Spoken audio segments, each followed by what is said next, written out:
Hello guys, welcome to my YouTube channel. आज हम पढ़ेंगे class 11th economics chapter 8 economic reforms. पूरे complete solution देखेंगे एंड बिना टाइम वेस्ट किए let's begin.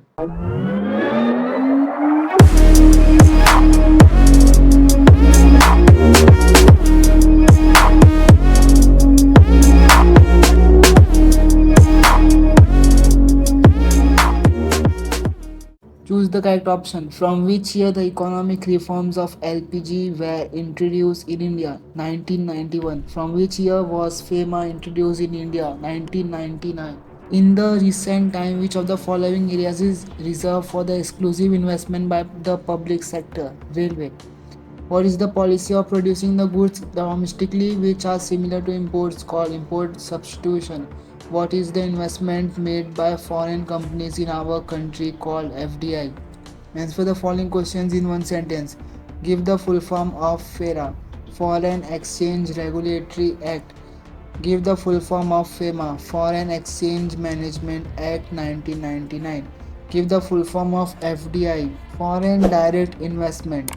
Give the meaning of liberalization. Liberalization refers to the increasing the role of private sector and market-oriented process in economic planning in place of state-regulated economic process in India mixed economic system.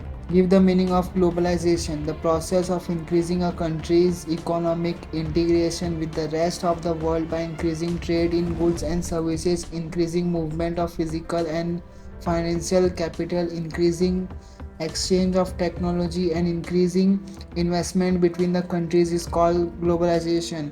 Give the full form of FII, Foreign Institutional Investor.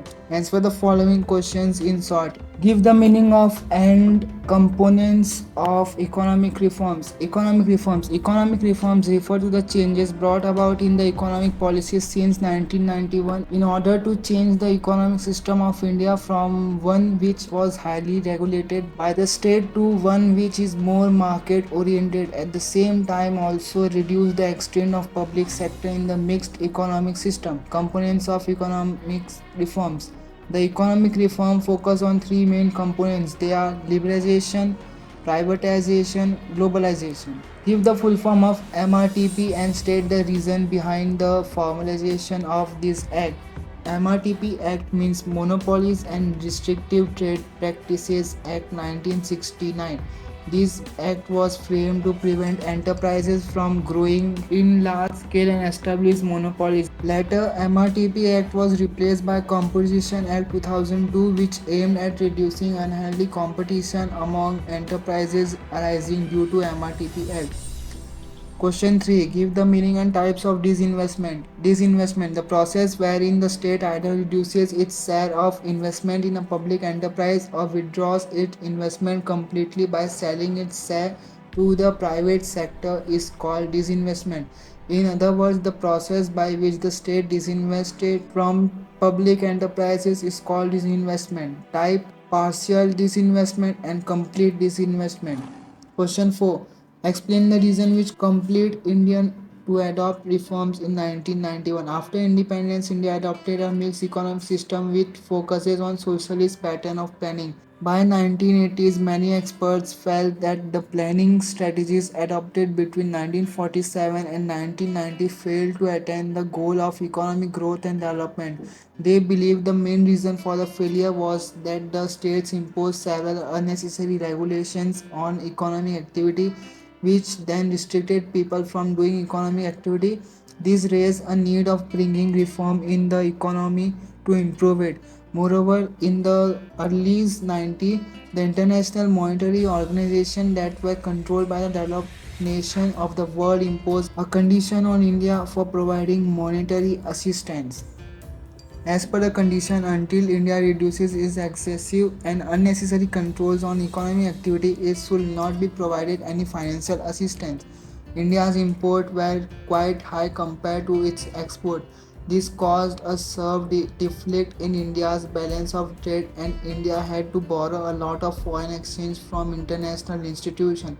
Under all these circumstances, India had no choice but to bring reforms and transform the nation. Hence, India was compelled to bring economic reforms. Give a short explanation about foreign and institutional investment. Those foreign companies that invest in financial institutions and bond stocks share market of another country are called foreign institutional investors. Such an investment is called portfolio investment. Whales are the big companies such as investment banks, mutual funds, house, etc. who invest considerable amount of money in the Indian market.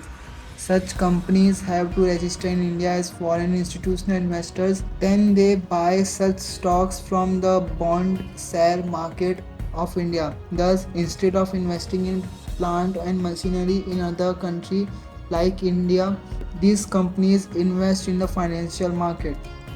Answer the following questions in brief point.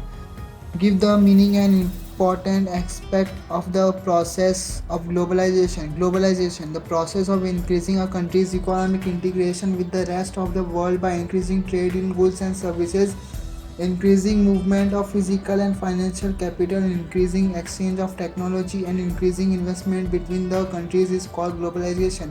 The process of globalization can be done by gradually decreasing the policy control that restricts and slows foreign trade. Process of globalization in India. In 1991, International Monetary Fund (IMF) declared a list of several nations who had taken enormous loans from IMF. The IMF forced those countries to globalize and upgrade the technologies and hence grow their nation. India was one of those countries, hence India had to relax its policies of providing undue protection to domestic industries from foreign competition. Thus began the process of globalization in India, and India allowed its people to conduct more trade with other nations. Question 2. Give the meaning and nature of foreign direct investment. Foreign direct investment. When the home country invests capital from foreign countries by allowing foreign investors companies to produce and sell directly in India, then such an investment is called foreign direct investment (FDI). In FDI, foreign companies directly set up their business in India by constructing their plants, bringing in technology, and producing, or by collaborating with India's companies for the same.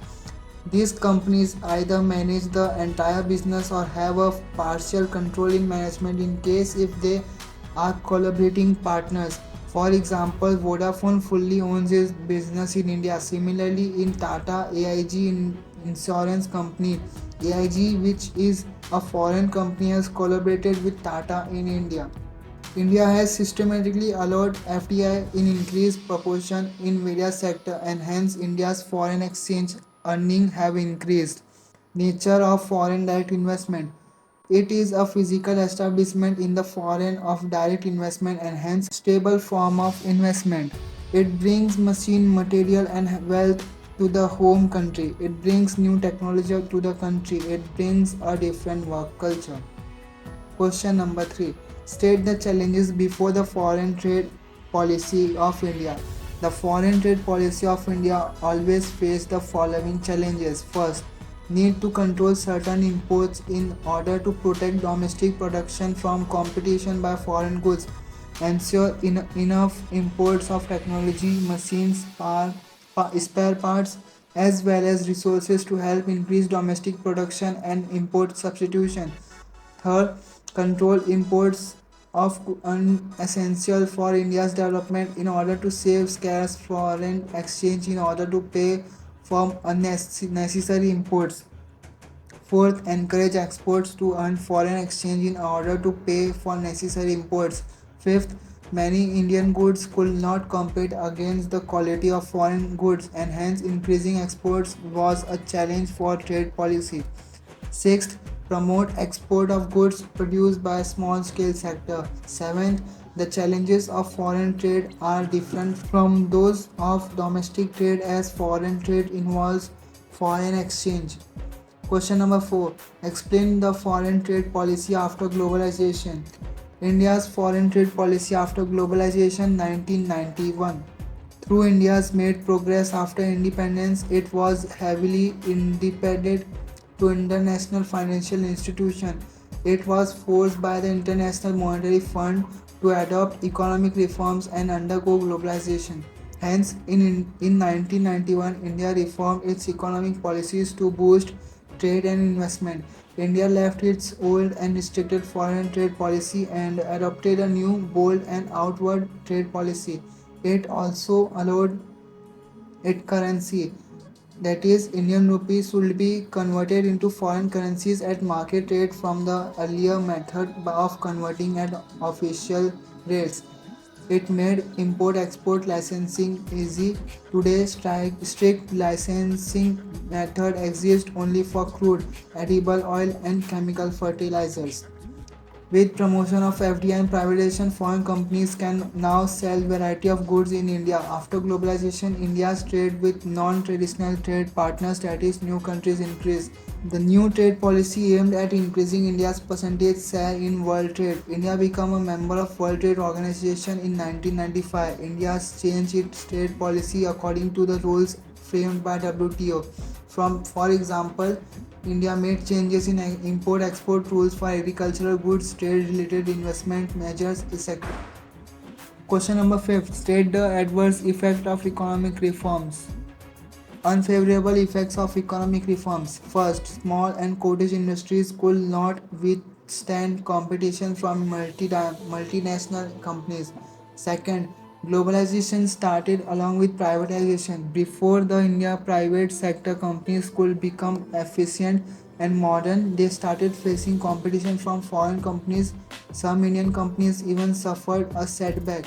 Third, government reduces subsidies in many sectors, hence services of this sector become expensive. Fourth, exchange rate determination, that is determining value of India's currency in line with foreign currencies was left to the market. Hence, rather than bringing Indian rupee under control, it fluctuated more.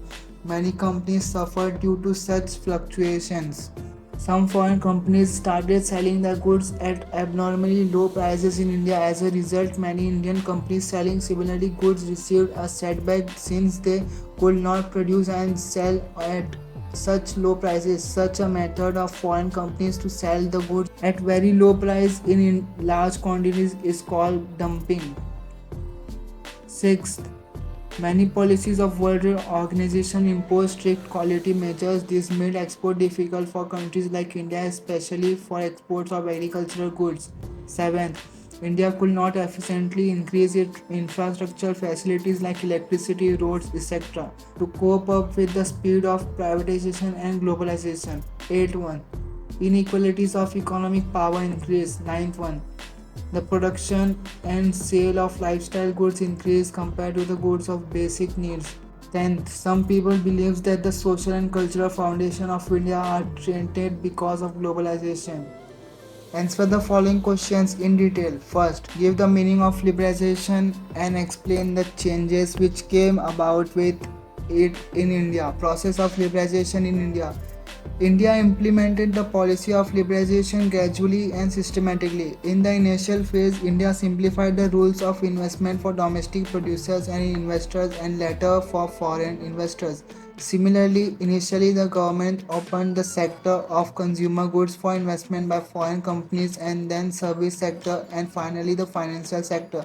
To transform the idea of economic reform into reality required several systematic changes in the policy regulations. Some important regulatory changes made by the Indian legislature in this regard and discussed below. First, MRTP Act was replaced by Competition Act. The full form of MRTP is Monopolized and Restrictive Trade Practices Act 1969. This act prevented enterprises from growing in large scale and established monopolies. To resolve this, the government replaced MRTP Act with Competition Act. Competition Act 2002 was an act that aimed at reducing unhealthy competition among enterprises. Second, FERA was replaced by FEMA. Moreover, the word regularly was removed from FERA and replaced by the word management. The full form of FERA is Foreign Exchange Regulation Act 1973. This act regulated earning from foreign exchange and transactions of enterprises. FEMA means Foreign Exchange Management Act 1999. This act manages earning This act manages earning from foreign exchange and transaction of enterprises instead of regulating them. Third, major changes were made in industrial policy. One of the noteworthy changes was opening those areas from the private sector in which initially only the public sector was allowed to invest. Currently, only three sectors was reserved for the public sector, namely atomic energy, some mineral related to atomic energy, and railway. Another noteworthy change was the government raised the limit of investment for small scale units. This helps such units to modernize and produce faster and better. Fourth, the procedure for foreign investment become more investor friendly. Automatic licensing route was introduced in many sectors so that the foreign companies could easily invest in India. Fifth, government announced relaxations in the industrial policy as well as relaxation in export-import rules. Foreign exchange was allowed to be compared at market rate instead of the earlier method of convertibility only at the rate of official rates. To change the fiscal policy, the government tried to remove expenditure on subsidies. Question number 2. Evaluate the effects of economic reform process of India which began in 1995. Evaluation of economic reform after almost 25 years of its implementation since 1991 can be done in two parts as discussed below. First, favorable effects of economic reform. The reform in the economic policy that took place in the form of liberalization, privatization, and globalization increased the importance of market forces of demand and supply. As a result, determination of prices, wages, and interest become market oriented, more realistic, and less regulated. Due to reduction in regulations, producers started making decisions regarding production, investment, and distribution on the basis of market trends. The difference between domestic and foreign investments became narrow. All this gave rise in various favorable effects for India which are discussed below. Consumers started getting a variety of goods of international quality that too easily and at reasonable prices. Indian foreign exchange reserve increased. India's export increased. Along with increase in FDI, the risk of certain investment and debt burden of the state for importing costly technology sector reduced. Large-scale investment increase in the private sector. This in turn increased production and employment. Factors of production become more mobile within the nation and also between nations. During the period of too many regulations, corruption, bureaucratic hurdles, delayed decision, and rigid administration were quite common. All these have gradually reduced after reforms. There are certain sectors which are quite significant for the growth and development of the nation. However, these were neglected due to scarcity of capital and government regulations. These sectors got a boost after reforms when a private sector was allowed to invest in them. For example, natural gas pipelines, roadways, modernization of railway, etc. Shortage of goods and services were overcome. In fact, many more varieties of goods and services came to market. Social and cultural ties with other nations improved. Second, unfavorable effects of economic reforms. First, small and cottage industries could not withstand competition from multinational companies. Second, globalization started along with privatization. Before the Indian private sector companies could become efficient and modern, they started facing competition from foreign companies. Some Indian companies even suffered a setback. Third, government reduced subsidies in many sectors, hence services of these sectors become expensive. Fourth, exchange rate determination, that is determining value of Indian currency in line with the foreign currencies, were left to the market. Hence, rather than bringing Indian rupees under control, it fluctuated more. Many companies suffered due to such fluctuations. Fifth, foreign some foreign companies started selling their goods at abnormally low prices in India. As a result, many Indian companies selling similarly goods received a setback since they could not produce and sell at such low price. Such a method of foreign companies to sell the goods at very low price in large quantities is called dumping. Sixth, many policies of World Trade Organization impose strict quality measures This made export difficult for countries like India, especially for the export of agricultural goods. India could not efficiently increase its infrastructure facilities like electricity, roads, etc. to cope up with the speed of privatization and globalization. 8. Inequalities of economic power increase. 9. The production of sale of lifestyle goods increase compared to the goods of basic needs. 10th. Some people believe that the social and cultural foundations of India are trended because of globalization.